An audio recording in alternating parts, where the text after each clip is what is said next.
Hello বন্ধুরা, good morning. Welcome back to my channel Shilpa's ব্লগে তোমাদেরকে জানাই অনেক অনেক স্বাগত আর অনেক অনেক ভালোবাসা।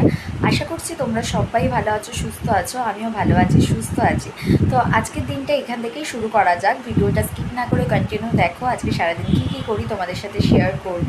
আর যারা এখনও পর্যন্ত আমার চ্যানেলটা সাবস্ক্রাইব করোনি, ঝটপট করে যাও, চ্যানেলটাকে সাবস্ক্রাইব করে দাও, পাশে থাকা বেল আইকনটা বাজিয়ে দাও, যাতে আমাদের ভিডিও নোটিফিকেশান তোমাদের কাছে আগেই পৌঁছে যায়।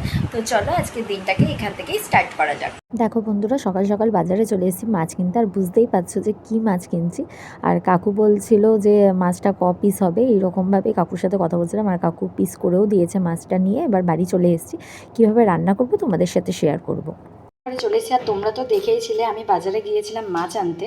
তো আজকে নিয়ে এসেছি ইলিশ মাছ, যেটা আমার ভীষণ প্রিয়। আমার কেন, বাড়িতে সবারই ভীষণ প্রিয় ইলিশ মাছ।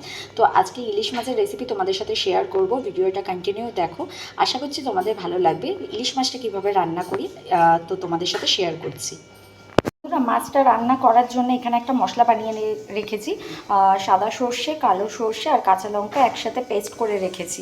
তো এটা দিয়েই মাছটা রান্না করব। এখানে দেখো মাছটা কড়াইতে সাজিয়ে নিয়েছি। আমি একসাথে মেখে নেবো। কাঁচা মাছ রান্না করব, যেহেতু ভাপা করব সেই জন্য কাঁচা মাছ রান্না করব। এখানে দিয়ে দিলাম মশলাটা। এবার এর মধ্যেই মশলাটার মধ্যেই হলুদ আর লবণ দেওয়া আছে। আর এতে দেবো কাঁচা সর্ষের তেল, দিয়ে একসাথে মাখিয়ে নেব। তো মাখিয়ে নিই, তারপর তোমাদের সাথে শেয়ার করছি। বন্ধুরা, এখানে সমস্ত কিছু দেওয়া হয়ে গেছে। মশলা, কাঁচা সর্ষের তেল, কাঁচা লঙ্কা, অল্প একটু লবণও দিয়েছে আর একটু হলুদও দিয়েছি। এবার এটাকে খুব ভালো করে হাত দিয়ে মিক্সড করে নেবো। তোমরা চামচ দিয়েও করতে পারো, চামচ দিয়েও মিক্সড করা যাবে। করে সামান্য পরিমাণ জল দেবো। ইলিশ মাছটা বসিয়ে দিয়েছি, গ্যাস অন করে দিয়েছি। এটা একদম মিডিয়াম ফ্লেমে তোমার 15 মিনিট হবে। মিডিয়াম ফ্লেমে 15 মিনিট হবে, তাহলে ইলিশ মাছ ভাপা রেডি হয়ে যাবে। তো এটাকে চাপা দিয়ে রাখতে হবে। এটাকে চাপা দিয়ে দিই, আর 15 মিনিট পরে তোমাদেরকে দেখাচ্ছি কেমন দেখতে হয়েছে। তোমাদের তো দেখিয়ে দিলাম। ইলিশ মাছ আমি বসিয়ে দিয়েছি, পাশে আরেকটা কড়াই বসিয়েছি, তেল গরম করে নিয়েছি। ইলিশ মাছের যে তেলটা আছে সেই তেলটা একটু ভেজে নেবো। ইলিশ মাছের তেল খেতে তো আমার ভীষণ ভালো লাগে। তো তেলটা একটু ভেজে নিই, তারপরে ইলিশ মাছের মাথাটা ভাজা করবো। তো চলো তোমরা দেখতে থাকো।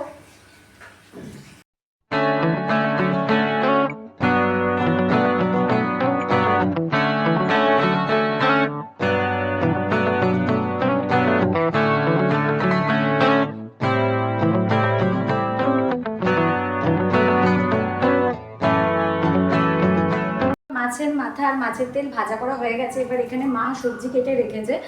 যেহেতু ইলিশ মাছের মাথা রয়েছে, সেই জন্য ইলিশ মাছের মাথা দিয়ে পুঁই শাকের চচ্চড়ি করবো। তোমরা কারা কারা খেতে ভালোবাসো অবশ্যই কমেন্ট করে জানিও। এদিকে কড়াইতে মাছ ভাজার তেলেই 5 ফোড়ন আর শুকনো লঙ্কা দিয়ে দিয়েছি। এবার সবজিগুলো ভেজে নিই। চলো ঝটপট করে সবজিগুলো ভেজে নিই।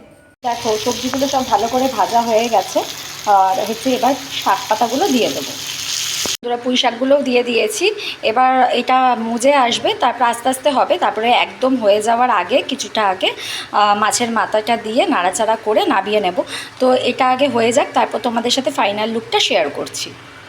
তো রান্না করা শেষ হয়ে গেছে। তারপর একটা কাজ ছিল, তাই জন্য বেরিয়েছিলাম। তাই আর তোমাদের সাথে খুব ভালোভাবে শেয়ার করা নেই। ইলিশ মাছ আর মাছের মাথা দিয়ে, ইলিশ মাছের মাথা দিয়ে পুঁই শাকটা তোমাদের সাথে শেয়ার করে দিলাম। তোমাদের কেমন লাগলো অবশ্যই কমেন্ট করে জানিও। আর যদি ভালো লেগে থাকে তাহলে প্লিজ একটা লাইক, কমেন্ট, শেয়ার করে দিও।